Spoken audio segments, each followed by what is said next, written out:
ফের বসিরহাটের বিজেপি প্রার্থী রেখা পাত্রকে বাধা দেওয়ার অভিযোগ তৃণমূলের বিরুদ্ধে। আহত বিজেপি কর্মীকে দেখতে গিয়ে বাধার মুখে রেখা, গো ব্যাক স্লোগান, উত্তেজনা, ধস্তাধস্তি।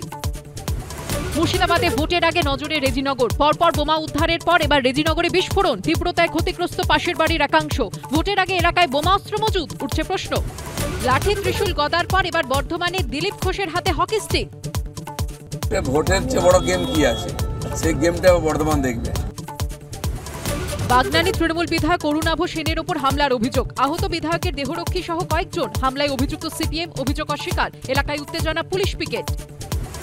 আগামী মঙ্গলবার তৃতীয় দফার ভোটের আগে মালদায় নাকা চেকিং এর সময় বিজেপি নেতার গাড়িতে 2 লক্ষ টাকা। কোথায় যাচ্ছিলেন প্রশ্ন তৃণমূলের। ব্যবসার টাকা সাফাই বিজেপি নেতার, তদন্তে কমিশন।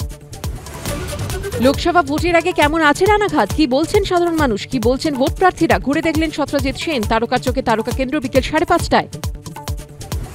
যাচ্ছে চাকরি হাজার হাজার, মিলছে অস্ত্র রাশি রাশি। দুর্নীতি আর পেশির খেলায় আতঙ্কে আজ রাজ্যবাসী। যুক্তিতক্ক সন্ধে 7টায়।